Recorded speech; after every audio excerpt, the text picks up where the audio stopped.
Hey everyone, I have the absolute pleasure of sitting down with Dr. David Phelps, someone I deeply respect for the way he challenges the traditional path most dentists take, and he has some powerful ideas that could shift the way you think about your practice, your money, and your future. So let's dive in. Thank you so much for being here with me. This is really important to me that I share this. I found such great, valuable insights when speaking with you recently when we were in Nashville. I had the pleasure of sitting down with you and getting to know more about you and your company and your story, which is incredible. And I hope anyone that has not heard Dr. Phelps's story, you really take the time to do that. But so you talk about financial freedom often with mindset, starting with mindset. Um, what's one belief about success that dentists need to unlearn if they want to create true freedom?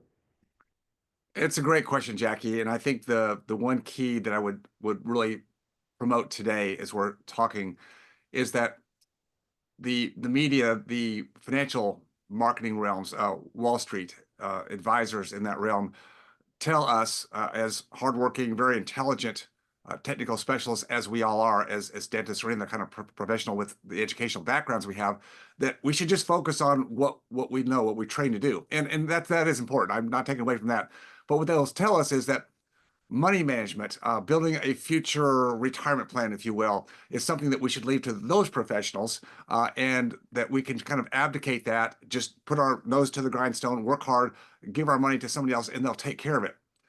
I'm not saying we shouldn't have advisors, CPAs, lawyers, accountants, and even people in the financial realm in terms of insurance needs and even some guidance in aspects of money management. But here's my point.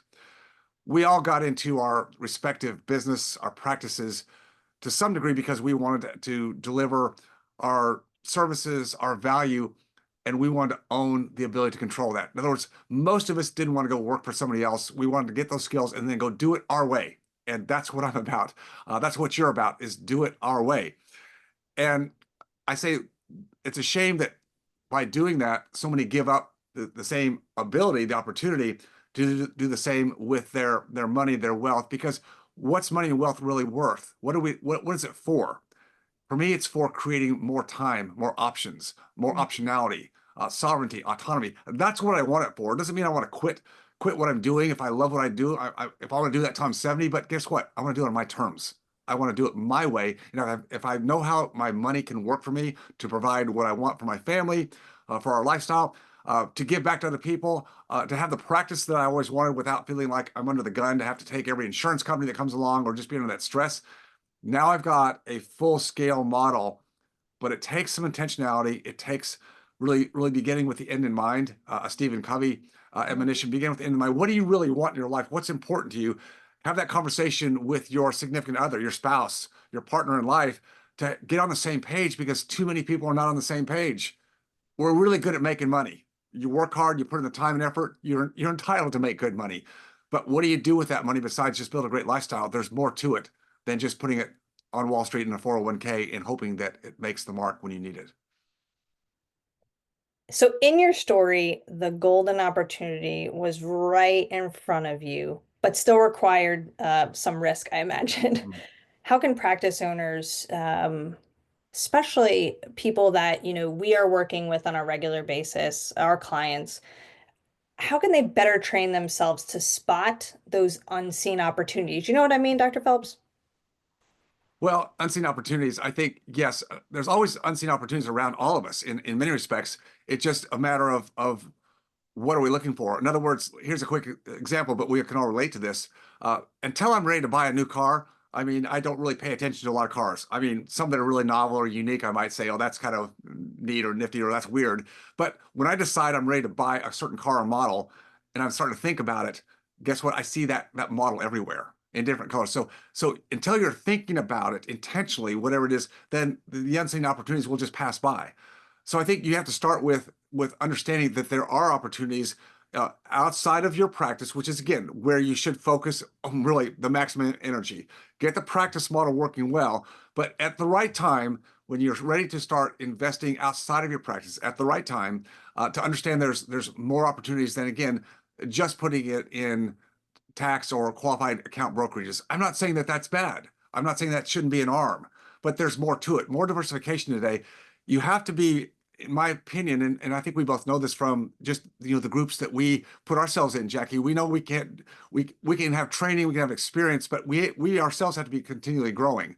So to grow in terms of understanding how money works and how you can be a better advocate for your own financial future, you're gonna have to put yourself in places where that thought process and that visualization can be stimulated.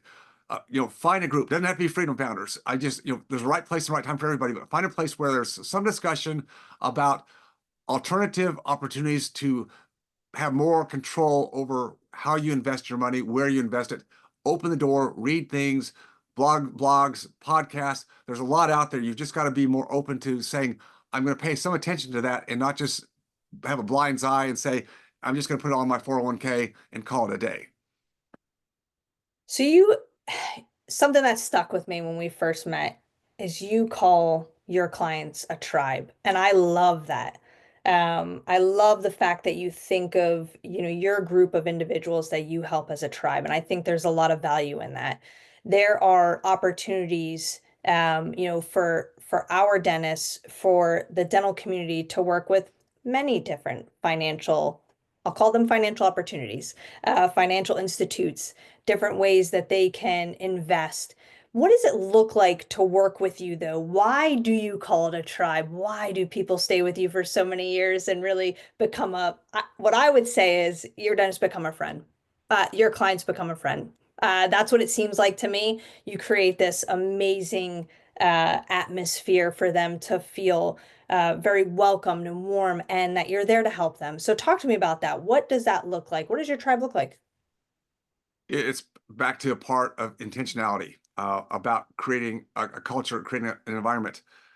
A number of years ago, when Freedom Founders was growing and growing quite rapidly, there was one day, Jackie, at one of our member events, that I was out there on the stage and I looked out over the room, and as I'm looking at the eyes of different people, I'm thinking, I don't know them.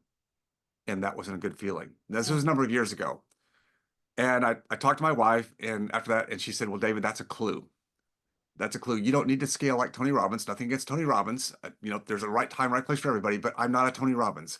I don't want to speak to the masses, at least in that regard. The people I really like to help, and I know it's the same way for you. We've talked about having a close commitment to creating custom outcomes. Well, I can't custom outcome if I don't know who the people are. Now I'm just giving templates. Now I'm just giving cookie cutter models that may or may not work or fit. The way our tribe is curated, it's really then comes back to what you do so well. It's through the marketing and the message. The message attracts the right people. The message also would keep the people who are not ready for what we do. That doesn't mean they're not good people. Doesn't mean your patients who aren't right for your practice aren't good people, but I can only serve a certain caliber of people in what we do, very close knit. So what's it like? We just had a regional event in DC last weekend. We have guests who have been pre-qualified, who have had some calls with us, as you have calls with your potential clients, to see if we might be a fit. Well, we don't know either way until we go a little step further. We invite qualified guests to come to our events, and you know what they say? They walk in, they go, everybody here is smiling and laughing. That's not what I find at other dental meetings where everybody's trying to show the part, everything's good, nothing's going. We have a tribe where I hate to use this word, Jackie, but it's going to become a moniker. Safe place, all right? We're not a snowflake room, don't get me wrong. But what I mean is, it's a place where you can come, and you can actually speak truth, especially when you come as a couple. I can't play any kind of game when my wife's with me and say, it's all good in my life, and my wife will just be slapping me silly and go, you know what? That's not true, buddy. You have to be able to speak truth because all progress begins by telling the truth. And when you can actually tell the truth in a place where you're respected, not judged, wow, that's when you can say, okay, I'm not the only one. I might be a really great doctor, a dentist, a practitioner, and I do great work. But man, there's other parts of my life that are just suck right now. And it's not because you're bad, not because you're deficient. We all have that. So we can speak about that, and particularly do it with your significant others. It's like, okay, that clears the air. Now we can start working forward on the things that will give us more clarity and confidence. And a big part of that's finance. A big part of that's not knowing that you can't go to work and make the money, but it's like, but I'm not living the life I want. I'm not being able to spend the time or invest the time with my family or my kids. I'm putting it off till someday because I feel like I've got to grind it out today because if I don't make all the money today, and I say to people, well, how much is enough? And they'll throw out some number. I think my advisor said I need $8 million so I can retire. You know what I say back to them, Jackie? I say, why not more? I'm being facetious. Why not more? I mean, why is it 8? Why is it 5? Why is it 3? Why is it 4? Why I kid around and say, well, why is it not more? Because you don't know, because you haven't put any thought into it, because you haven't had the conversations, because you don't know how to have the conversations. When you start with the end in mind, then you build back and go, okay, now I can start making progress. Now I've got my wife and maybe some of your family members on the same goals. It's like, what's really important to you? Now I can build it out from there and understand how to construct my finances going forward. So long answer to a great question. So I appreciate that. Yeah, I love that. So let me address the what I would think is the elephant in the room is that I'm going to make an assumption here. You correct me if I'm wrong. There's a good portion of people, but specifically dentists, that don't necessarily have the financial know-how or the financial intellect. Hey, listen, let's call a spade a spade. We're entrepreneurs. I just mentioned just before to you that, accounting and finance, this is not my strong suit. I know how to make money. I know how to market. I know how to be in front of people. Finances aren't my thing. And I'd imagine I'm not alone in that, in this world. I know, maybe a little bit more than the average Joe, but I don't know a ton more than the average Joe. So talk to me about that. Talk to me about the person that's like, man, I don't understand it. Or, I'm safe with a financial advisor. I know the bare minimum. I don't understand some of these more complex, investing and complex inner workings. Talk to me about that a little bit. Well, Jackie, I think we get comfortable with what maybe has worked so far in our lives. And that's not denigrating anything that people have done or your advisors, whatever. But I think we know in life that if we're going to evolve, and when I say evolve, it doesn't mean like making more money but evolving means what's missing in your life? What do you want more of? I think we outgrow sometimes people. And oftentimes when people come to Freedom Founders and they start to see that they just haven't seen the entire lay of the land. Not that somebody's hiding something from them. It's just that everybody brings to the table what they know. Financial advisors, have to sell Wall Street because that's how they put food on their table. Nothing wrong with that. You just have to understand where are the incentives. So again, nothing wrong with having those people, but have they been able to show you the entire lay of the land? No, they haven't. I think we all need to be in a place where the same kind of conversations are happening, where people, just like you said, well, I'm the same way with accounting.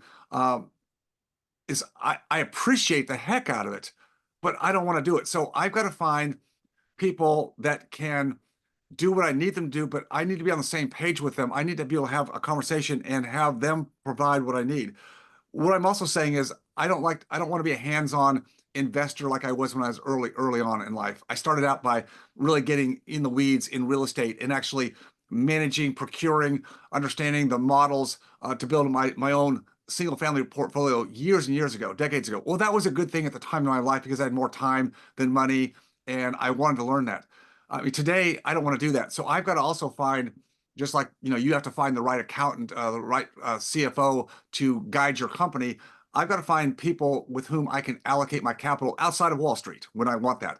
Well, how do I do that? Well, I've got to see a broad band of diversification. I need to be in a place, community, a tribe, a room where these things are being discussed wide open without any focus on someone pitching or selling the deal of the day, because that's not what you do. You want to be a place where you've got a tribe that's doing the work on the journey, the pathway in the same light, and having the discussions, the real-time discussions about breaking things down. That's how you learn. And you don't, again, have to be super detailed and everything, but you want to be with a group that's already tried and tested certain models and provides some level of safety net of social proof that the concepts and the people we invest with work. But I still always I need to have dedicated people who are willing to put some time into this, because it's not a done for you program.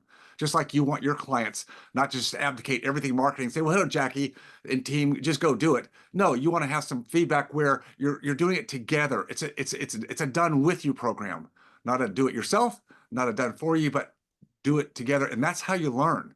If you're interested in this, not everybody's interested in doing it, and that's okay. That's where I'm very, very forthright, just as you would be with your clients, and saying, if you just want, a templated model, you can go to any agency in the world and go get it.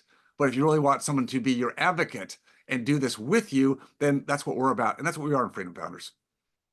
That's right. And I think the one of the most important things I have found when speaking to you is just like us, you have to trust the person you're working with. And I just know, not only from, our good friend Scott Manning, who has known both of us for a very long time, but I just know from talking to you the many times that we have, um, you are a trustworthy individual that is there to help people. You're not there just to get as many people in the room as you can. You want the right people, and that speaks volumes for you, and that speaks volumes, I believe, in the what you're trying to do, what you're trying to build. It's more important to you that you're finding the right fit, because that means that you're doing the right thing behind the scenes, that you are making the right decisions for your tribe.